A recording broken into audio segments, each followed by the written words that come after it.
Telangana governor Shiv Pratap Shukla కీలక నిర్ణయం తీసుకున్నారు. ఇద్దరు ఎమ్మెల్సీల అభ్యర్థిత్వాలకు గ్రీన్ సిగ్నల్ ఇచ్చారు. అజారుద్దీన్, కోదండరాం ఎమ్మెల్సీ అభ్యర్థిత్వాలకు ఆమోదం తెలిపారు. ఈ నిర్ణయంతో గవర్నర్ కోటాలో మండలికి అజారుద్దీన్, కోదండరాం ఇద్దరు కూడా వెళతారు. ఇద్దరు ఎమ్మెల్సీల నియామకానికి ఆమోదం తెలిపారు గవర్నర్.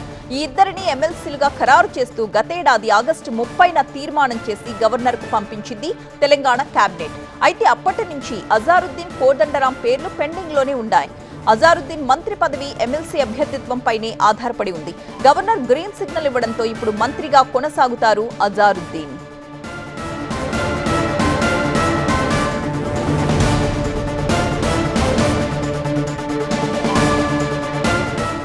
మా ప్రతినిధి ప్రభాకర్ ఫుల్ డీటెయిల్స్ తో సిద్ధంగా ఉన్నారు. Prabhakar, over to you.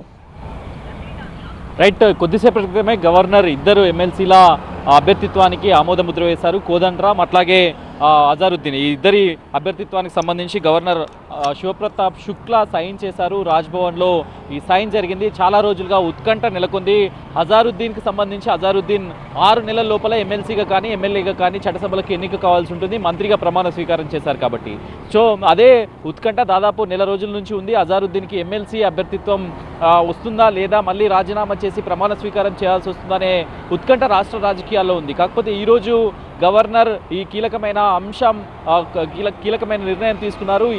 ఇద్దరి అభ్యర్థిత్వానికి కూడా గ్రీన్ సిగ్నల్ ఇస్తూ ఓకే చేశారు. కేబినెట్ తీర్మానం చేసింది ఆగస్టు 30, 2025లో కేబినెట్ తీర్మానం చేసి అప్పటి వరకు అజారుద్దీన్, కోదండరాంగా ఉన్న అభ్యర్థిత్వాలను అమీర్ అలీ ఖాన్ కోదండరాంగా ఉన్న అభ్యర్థిత్వాలను అజారుద్దీన్, కోదండరాంగా మార్చి మళ్ళీ తీర్మానం చేసి అసెంబ్లీ నడుస్తుండగా పంపించింది. జూబ్లీహిల్స్ ఎన్నికల్లో కూడా ఈ విషయం కాంగ్రెస్ పార్టీకి అడ్వాంటేజ్ అయింది. అజారుద్దీన్కి ఇప్పటి వరకు మైనార్టీలు మంత్రివర్గంలో లేకపోగా అజారుద్దీన్ మంత్రివర్గంలో చేరడంతో ఒక అడ్వాంటేజ్ అయింది. జూబ్లీహిల్స్ ఎన్నికల్లో మైనార్టీకి మంత్రి పదవి ఇచ్చామని కాంగ్రెస్ పార్టీ చెప్పుకోవడానికి పనిచేసింది. కానీ 6 నెలల లోపల, రాజ్యాంగం ప్రకారం 6 నెలల లోపల మంత్రిగా ప్రమాణ స్వీకారం చేసిన వ్యక్తి చట్టసభలకు ఎన్నిక కావాల్సి ఉంటుంది. సో ఈ నేపథ్యంలోనే ఈ నెల 30తో ఆ గడువు ముగుస్తుంది. ఈలోనే 30లోగా అభ్యర్థిత్వానికి కనుక గ్రీన్ సిగ్నల్ రాకపోతే మళ్ళీ మంత్రిగా రాజీనామా చేసి ప్రమాణ స్వీకారం చేయాల్సి ఉంటుంది అనే వాదన వినిపించింది. కాకపోతే మొన్న వారం రోజుల క్రితం ముఖ్యమంత్రితో పాటుగా legislative affairs minister Sridhar Babu స్వయంగా గవర్నర్ దగ్గరికి వెళ్ళడం, పలు అంశాలు చర్చించడం, ఆ అంశాల్లో కీలకంగా ఇదే అంశాన్ని ప్రస్తావించడం.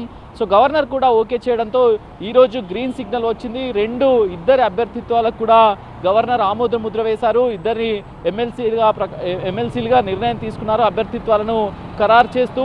సో ఇప్పటికే బీఆర్ఎస్ దీని మీద కేసున్న నేపథ్యంలో మొన్న సుప్రీంకోర్టులో కూడా హియరింగ్ జరిగింది. అడ్వకేట్ జనరల్ కూడా, సాలిసిటర్ జనరల్ కూడా దీనిపైన ఇదే విషయాన్ని చెప్పారు. గవర్నర్ దగ్గర పెండింగ్లో ఉంది, నిర్ణయం తీసుకునే అవకాశం ఉంది కాబట్టి కేసు విచారణ వేస్తున్నామని సుప్రీంకోర్టు చెప్పింది. సో ఈ నేపథ్యంలోనే కాంగ్రెస్ పార్టీ కానీ మిగతా పార్టీలు కానీ ఉత్కంఠగా ఎదురు చూస్తున్న ఈ 2 అంశాలకు సంబంధించి, ఇద్దరు ఎమ్మెల్సీల అభ్యర్థిత్వానికి సంబంధించి కీలక నిర్ణయం అయితే జరిగింది. Right, thank you Prabhakar.